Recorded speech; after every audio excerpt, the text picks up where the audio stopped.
with us. First of all, how are you doing? I mean, it's hard to imagine what was out there. And basically, when I came in, I was really happy that I'd finished the race. And right after that, we were hanging out and basically talking. But then I heard what sounded like a cannon, like you'd hear at a stadium.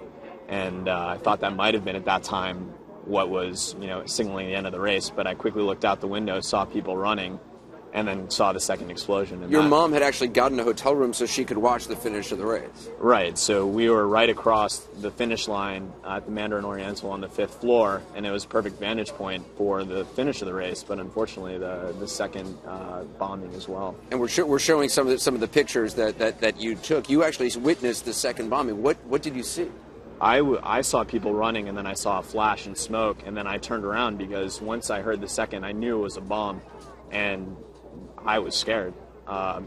Danielle, my girlfriend, said that we should go straight into the bathroom, basically the place that was most walled off, because if there were two, there might have been 3 or 4, and we just wanted to get out of there as quickly as possible.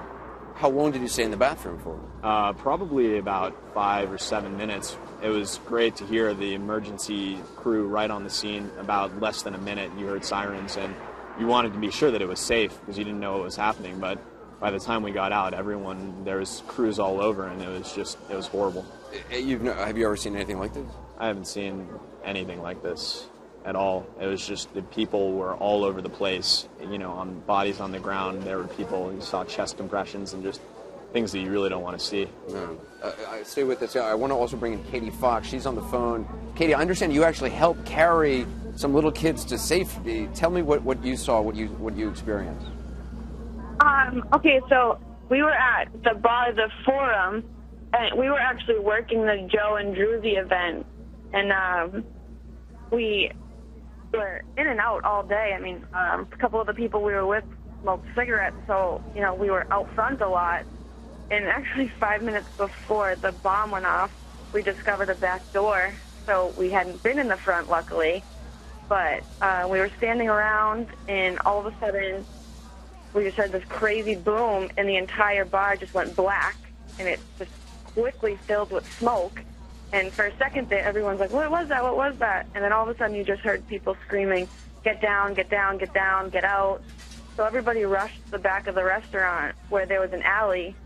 And, at some point, there was about 100 people more just in a circle in the alley, and 2 little girls, I'm not sure where they came from, but 2 little girls were screaming, crying, asking if it was a bad guy that did it.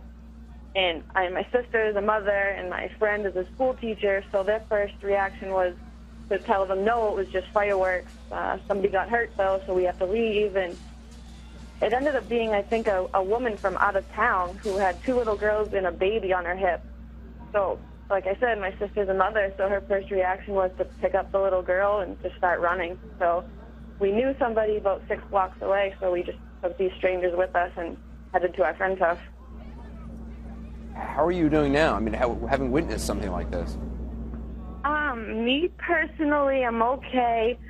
I kind of found that I had to keep it together for my sister, who actually, she was running the event, and she had made tons of friends that day with strangers. And after the bomb went off, she ran back in to grab her bag, and somebody she had befriended was missing a limb. So she kind of lost it. So I've kind of had to be a rock for her all day. So, I mean, I don't think it's hit me yet.